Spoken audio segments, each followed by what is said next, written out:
My dear friends, my name is Jacob Fiveash, and welcome to Uncaged Zoo Tours. If you are new to the channel and love animals, I recommend and appreciate hitting the like and subscribe buttons and the bell icon to join me on my tours. Are you ready for another tour of the henrydoorlyzoo? I know I am. The last time we were here, we went underneath the desert dome to visit Kingdoms of the Night. It's home to many misunderstood nocturnal animals like bats, beavers, alligators, armadillos, fusas, geckos, and even an echidna. Thanks to your votes, our next adventure will be at another one of the zoo's best exhibits, the African Grasslands. This exhibit opened on May 27, 2016, as the zoo's largest exhibit to date. As we go on a two-part adventure into this revolutionary exhibit, we'll meet some cute and hilarious animals that will make your day, along with some who I haven't talked about in a long time. Grab your cameras and pith helmets and let's begin. One of two ways to get to the African Grasslands is by turning right at the Scott Aquarium. The first exhibit in this area has leopard tortoises. Why is that one pushing? Stop being so impatient! Anyways, these tortoises also live with a mob of meerkats. A family of meerkats is led by a dominant female and her mate. They are known as the alpha pair, and their role is to keep the family together and produce more baby meerkats. Meerkats can have up to 3 pups in a litter, and up to 3 litters in a year. While some meerkats babysit the pups, others are on sentry duty. What's sentry duty?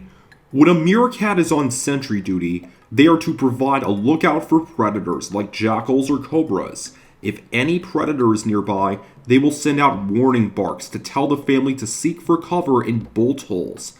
The sentry will continue barking until the predator is gone.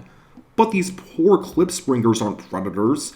Besides, klipspringers can jump up to 12 feet in the air and can land on their tiny little hooves, which are great for climbing rocky mountains. A klipspringer's hooves are around the same size as an Oreo cookie. I think the meerkats might need to keep their distance from this white-throated monitor.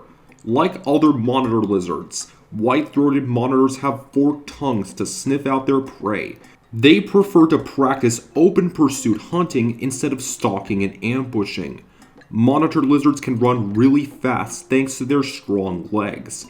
When swallowing food whole, monitor lizards can dislocate their thyroid bone to enlarge their throat. Exhibit number 3 has some rock hyraxes. We'll get to see more hyraxes when we visit the small mammal house at the Smithsonian National Zoo. Now it's time to meet some of the big animals, like the southern white rhinoceros. A rhino's horn isn't attached to its skull, but instead grows from the skin like a person's fingernails. That kinda makes sense because a rhino's horn is made of keratin. Rhinos may sharpen their horn by rubbing them on rocks or trees. Contrary to popular belief, elephants and rhinos aren't enemies and rarely fight each other. The myth dates back to ancient times. In 1515, King Manuel of Portugal wanted to test that theory out by forcing an elephant and an Indian rhino to fight each other. According to a bystander, the rhino charged at the young elephant, who broke free of its chains and escaped through some bars. But in my opinion, the rhino was probably just scared. Speaking of big animals, the white rhinos also have ostriches and giraffes as neighbors. Like zebra stripes, no two giraffes have the same spot pattern. A giraffe's spots are thick patches of skin that not only camouflage the animal, but also help it stay cool under the hot savanna sun. Each dark patch is outlined by a large blood vessel, which branches into smaller vessels through the patch. The African savanna can be really hot, so the large blood vessel diverts the blood into the smaller vessels. As the blood travels through the surface of the patches, the giraffe can cool down as heat escapes. Giraffes are tall, but they're not the world's largest land animal. That title goes to the African elephant. The henrydoorlyzoo is home to 10 elephants, including 5 calves. Look at them playing in the mud. An elephant's gestation period is 22 months, which is almost 2 years. Can you imagine being pregnant for that long? A newborn baby elephant is only 3 feet tall, which is almost as tall as a wolf.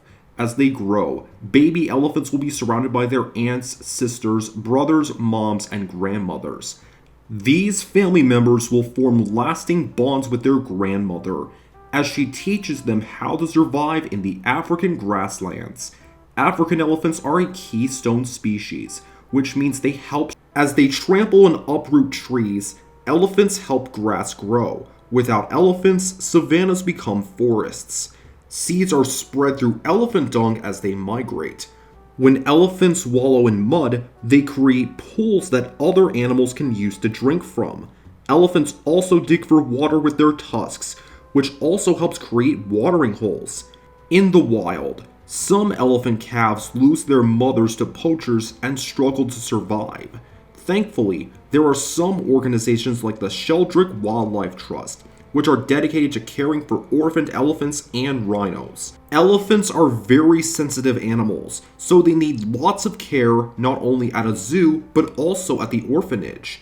At night, keepers may sleep with the calves to comfort them. In the morning, the keepers feed the orphans bottles of milk, but each formula depends on the baby. From sunrise to sunset, the nursery herd goes to bush school, which is designed to teach the calves to grow up as wild elephants. Lessons range from learning how to properly play with friends, to learning how to eat leaves from trees, and mud bathing. On cold mornings, the keepers swaddle the youngest elephants in blankets to keep them warm. If it's raining, they put them under umbrellas, but if it's really hot, the keepers put sunscreen on their ears. Seeing 5 baby elephants was amazing, but we still have more to see, including these pygmy goats. Goats? In an African section? Well, goats are domesticated all around the world, including Africa. Nomadic goat herding has been a way of life in Africa for years.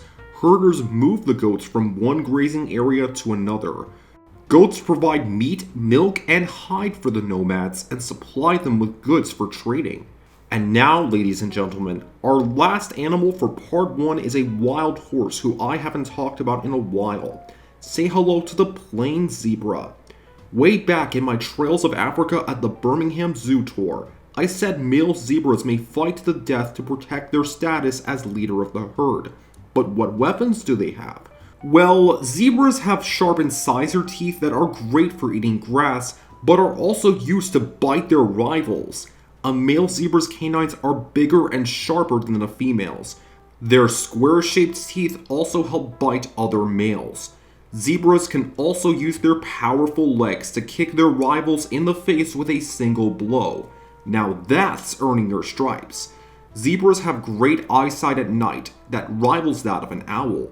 Zebras can walk just 20 minutes after birth, but they must remember their mom's stripe pattern to find her if they get lost. Other moms won't adopt a baby that isn't theirs, so the mom usually stands away from the herd so the baby can find her stripe pattern. Once they find each other, the 2 zebras can rejoin the herd. And that wraps up part 1 of the African Grasslands. There's still more to see. Stay tuned for part 2, where we'll witness the return of the eastern bongo and sable antelope, meet an African spurred tortoise, and even watch a lion keeper chat.